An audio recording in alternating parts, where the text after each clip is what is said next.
Olá, o Brasil em Pauta está no ar com o tema O Combate à Fome no País. E para conversar com a gente sobre o assunto, nós recebemos aqui no programa o ministro do Desenvolvimento e Assistência Social, Família e Combate à Fome, Wellington Dias.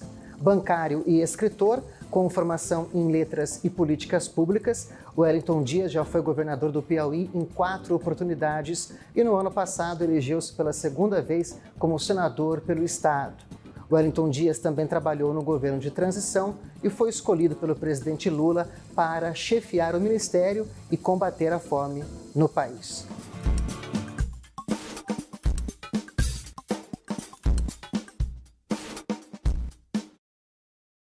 Muito obrigado pela presença aqui no Brasil em Pauta, ministro. Um prazer, estou muito feliz aqui com esse encontro, essa visita e à sua disposição. 100 dias do governo do presidente Lula, como é que o senhor analisa esse período? Um começo, mas toda caminhada começa com o primeiro passo, né? Já diz a música. A gente sabia, já na transição, que teríamos um momento, né, daquilo que eu poderia chamar das emergências, mas quis o presidente Lula que também fosse o alicerce para os passos seguintes. Então, se a gente examinar nas mais diferentes áreas, né, na área da organização, então, qual é a equipe, né, que vai trabalhar, quais as áreas que vamos priorizar.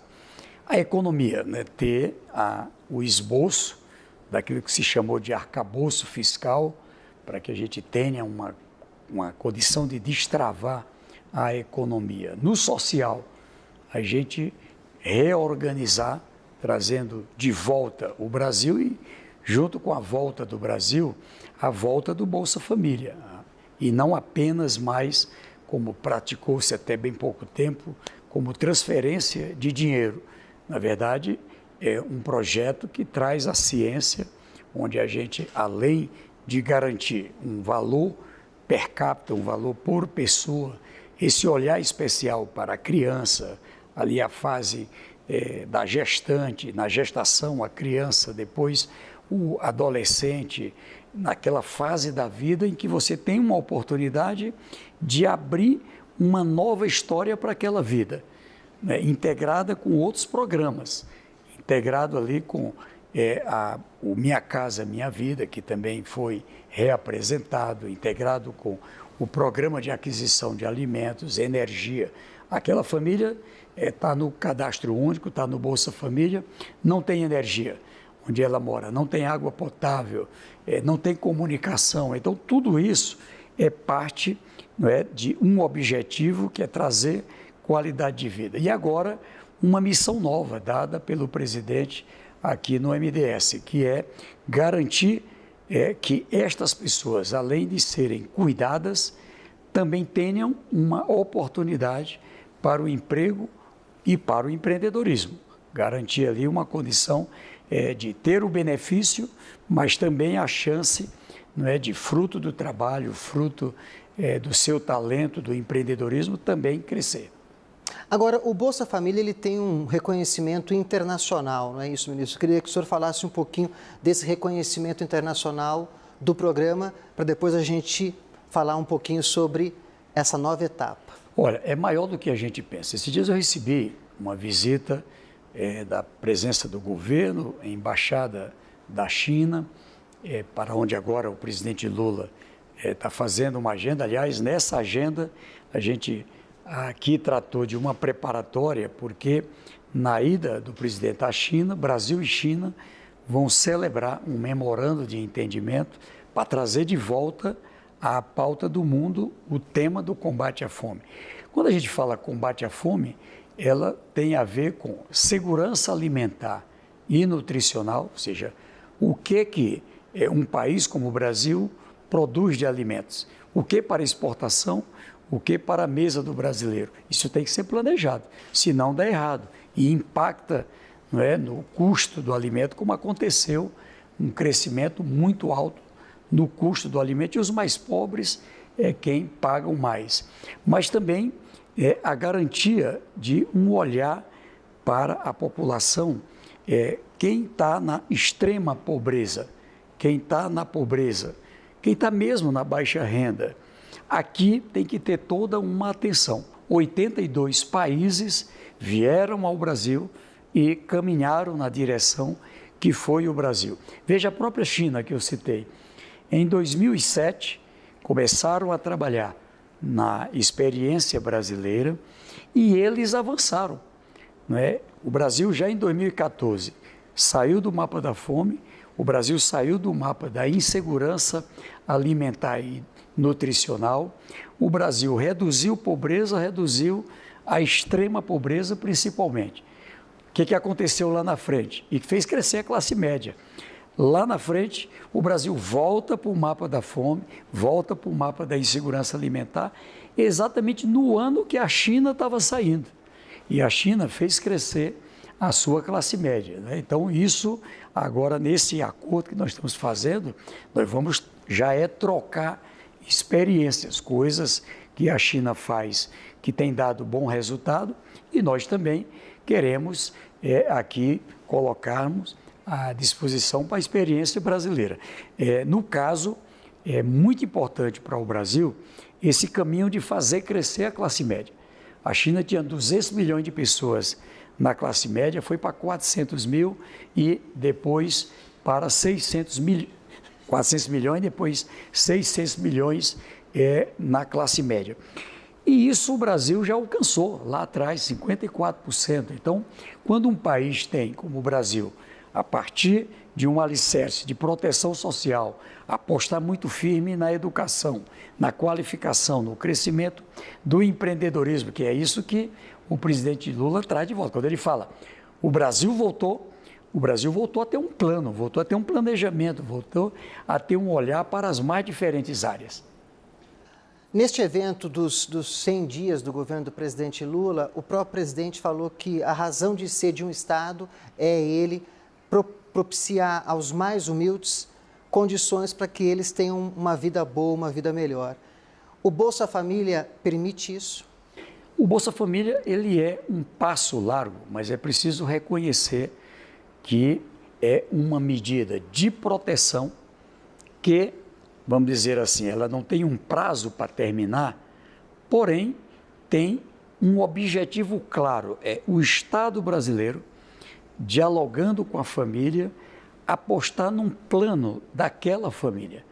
Então, quando a gente diz, é importante que a gestante, que recebe um pouco mais no Bolsa Família, ela tenha o pré-natal. Ali a preocupação com a saúde da mãe e do bebê. Lá na frente, né, quando o presidente Lula diz, olha, eu quero pagar, além do que se paga do Bolsa Família, R$ 150 por criança até completar 6 anos. Ele quer dizer o seguinte, essa é a fase que a criança, que o ser humano está se formando, a formação cognitiva, enfim. Então, nós temos que cuidar no máximo ali. Vacina, está vacinado, vamos pesar ali para ver como é que está a nutrição, tem o leite, tem a condição da medicação adequada, então todo esse cuidado. E nessa fase de 7 anos até 17, por quê? Porque aqui a gente quer a alfabetização na idade certa, matrícula, frequentando a aula, sendo aprovada, quem sabe fazendo um curso de qualificação, é a fase da vida que ali, vamos dizer assim, a gente dá uma importante acompanhamento com as condicionalidades. Então, o que eu digo é que, quando a gente olha o programa Bolsa Família, ele é, vamos dizer assim, aquela parte mais importante de um conjunto grande de outros programas. E, veja, o Brasil, o que nós queremos é garantir a retirada de pessoas da extrema pobreza. Quando a gente faz um repasse de valor que é acima de 218 per capita, nós estamos ali, na verdade, tirando da extrema pobreza. Quando a gente dá ali todo um apoio para aquela família alcançar uma condição de renda, seja com uma atividade, um negócio, ali um empreendimento, seja num emprego, ali nós estamos garantindo que ela saia da pobreza. Isso é bom para aquela família, mas ela é muito bom também para toda a sociedade. Ali nós estamos falando... Movimenta a economia. Movimenta a economia. Quando você diz assim, alguém saiu da pobreza, estava no Bolsa Família e saiu. Ali é porque se encontrou um caminho de triplicar a renda daquela família. Ela tinha um per capita de até R$ 218 e agora tem um valor por pessoa da família acima de R$ 660. Então, é pura ciência, não é aqui um negócio de jogar dinheiro de helicóptero, como alguns muitas vezes colocam. E quando a gente olha para esse conjunto que é desafiador, nós estamos falando de 55 milhões de brasileiras e brasileiras que recebemos na extrema pobreza. Lá atrás eram 8 milhões, era 6 milhões, né? Voltou a 55 milhões, um quarto da população brasileira aproximadamente. É muito grave, 94 milhões na pobreza, ou seja, no cadastro único. Então, quando a gente garante ali um plano para esta população, a gente vai lá no cadastro, por exemplo, no cadastro Bolsa Família, nós encontramos 27 milhões e meio de pessoas em idade de trabalhar, querendo trabalhar e querem uma oportunidade. Pessoas que têm ali o ensino fundamental, têm até uma baixa escolaridade, mas têm experiência.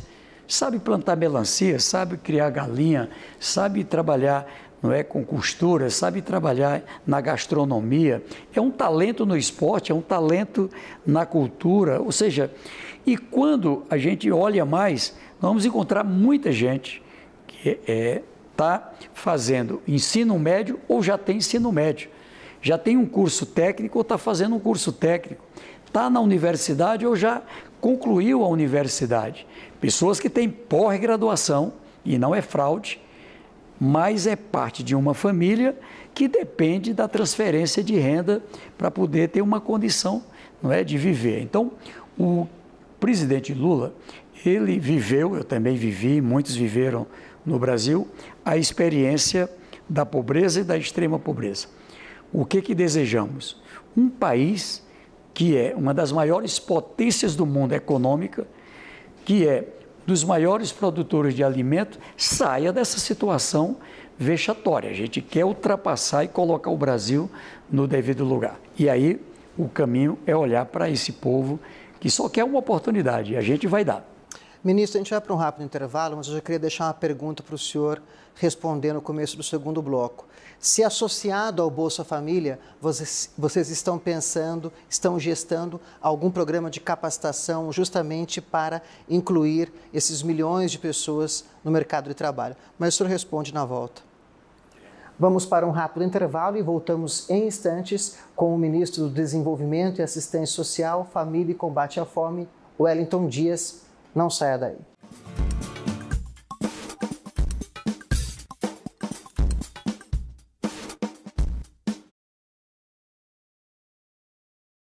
Voltamos com o Brasil em Pauta. O entrevistado é o ministro do Desenvolvimento e Assistência Social, Família e Combate à Fome, Wellington Dias. Ministro, portas de saída, retomando a pergunta do bloco anterior, qual que é a expectativa, a previsão de vocês em relação a essa questão, ou seja, gerar emprego e renda para essas pessoas que participam do Bolsa Família? Olha, eu gosto de usar a imagem, não é, de uma porta fechada e essas pessoas do lado de fora. O que o Brasil precisa, na verdade, é abrir a porta de entrada. Não porque, vamos dizer assim, são pessoas que apenas não têm renda. São pessoas que, como a gente diz assim, ela vive numa subexistência. É como nem existisse plenamente. Então, são pessoas com uma capacidade extraordinária e, por falta de uma chance, de uma oportunidade, ficam de fora. Então, já respondendo à pergunta, o ponto principal é sim a qualificação.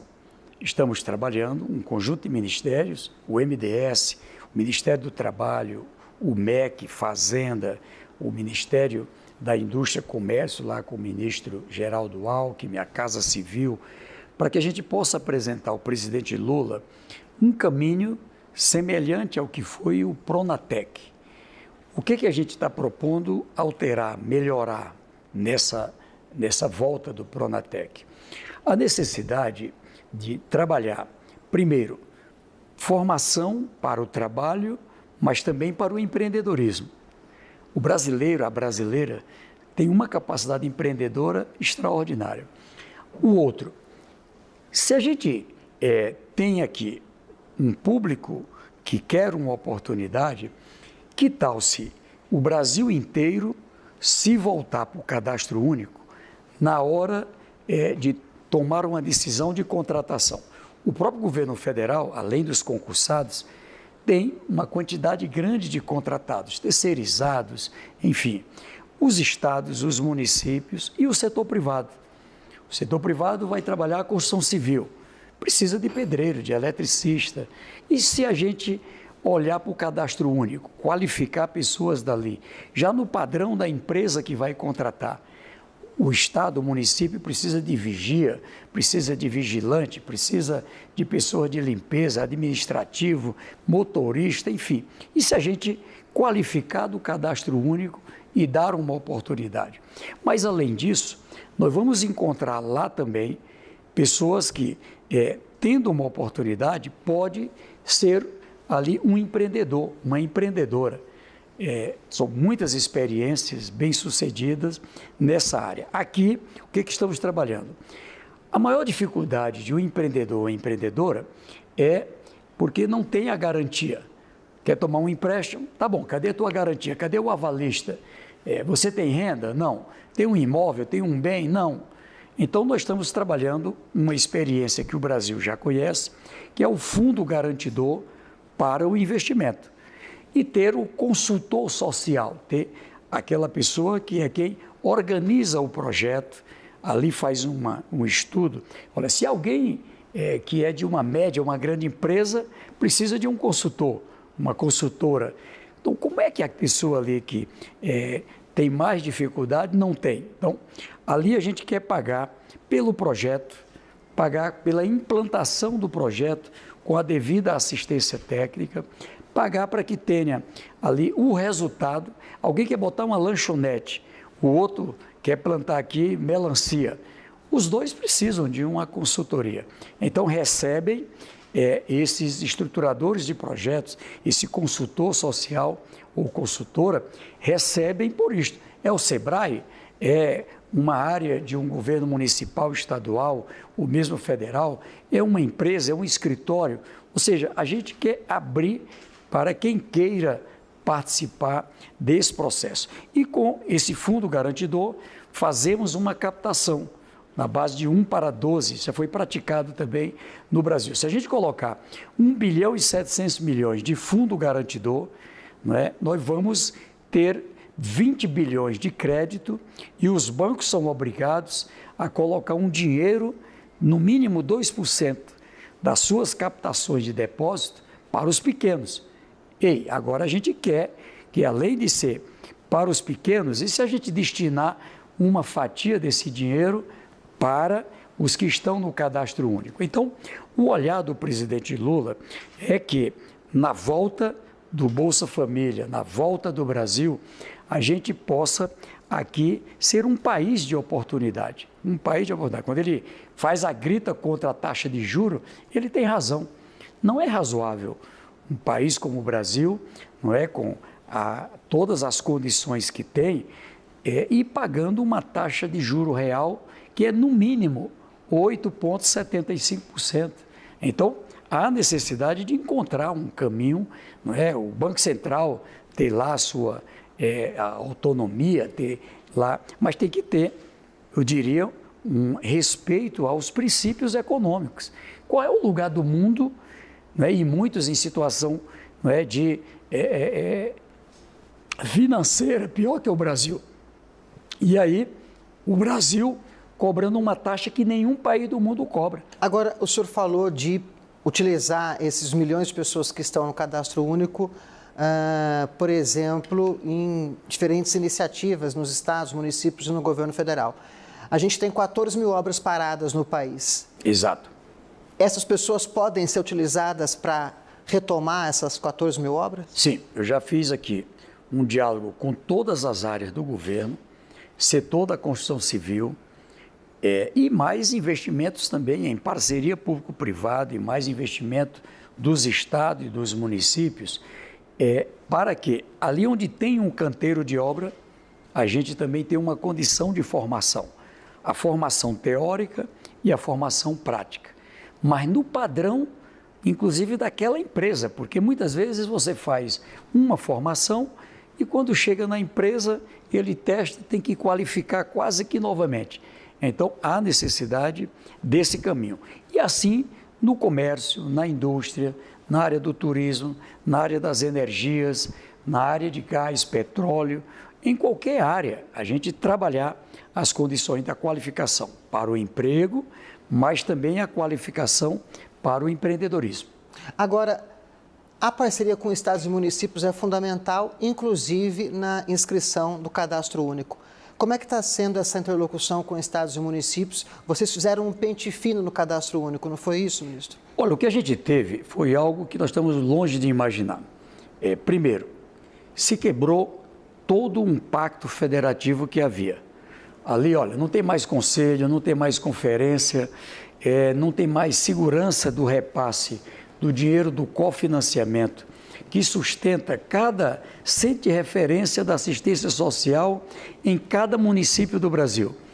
O dinheiro ali para que se tenha atualização do cadastro.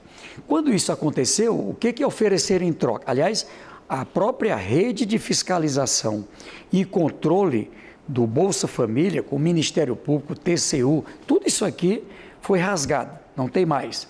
E aí coloca, olha, agora é um aplicativo. E isso terminou entrando gente, estimulando pessoas em troca de voto. Aconteceu de tudo. Resultado, a gente tem, sim, uma quantidade de pessoas em situação irregular. Gente ganhando 8, 9, 10 salário mínimo por mês e no Bolsa Família. Do outro lado, pessoas passando fome, pessoas que não têm renda e não conseguia entrar.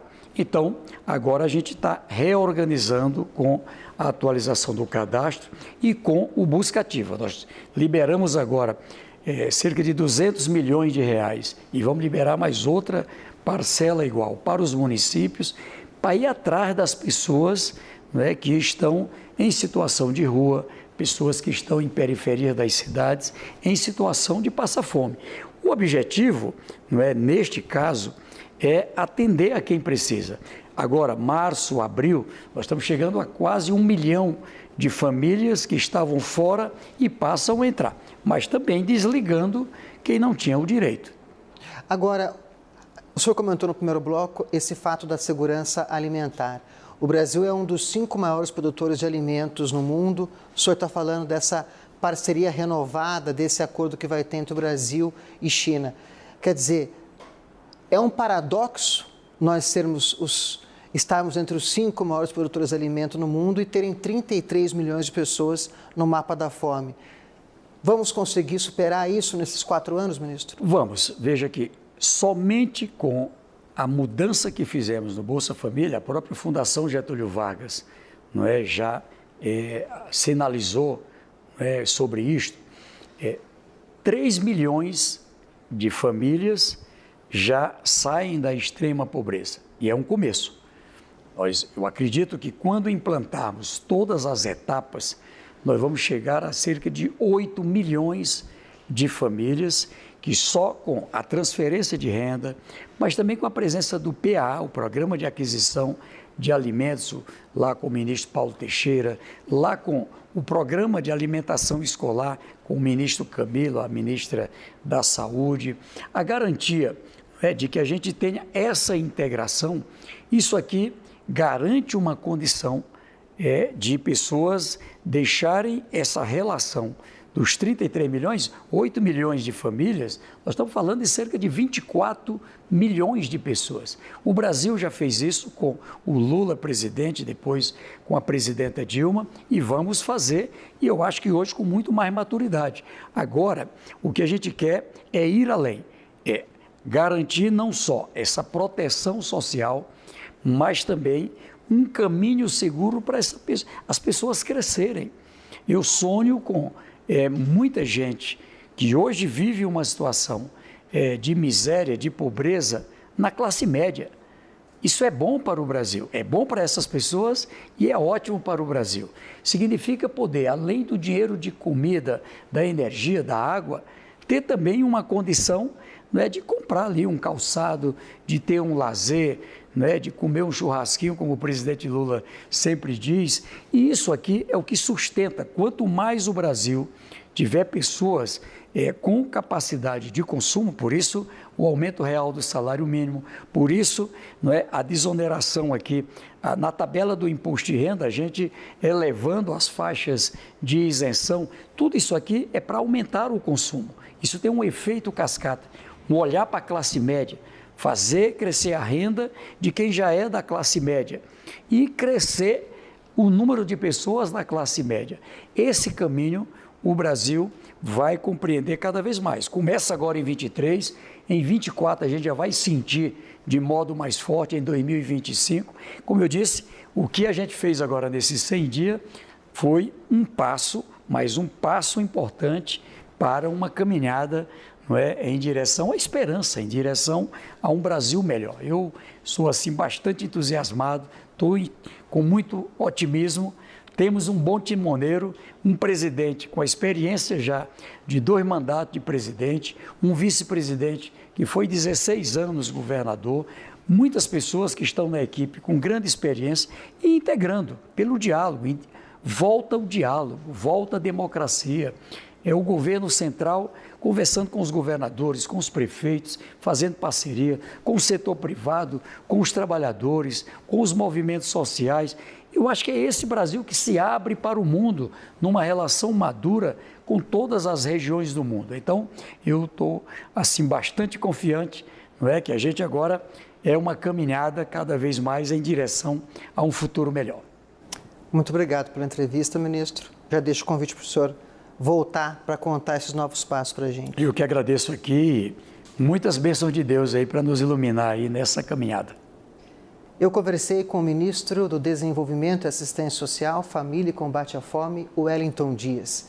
Se você quiser rever esta ou outras entrevistas, é só seguir as nossas redes sociais ou baixar o TV Brasil Play. E o Brasil continua em pauta aqui na TV Brasil. Até o próximo programa.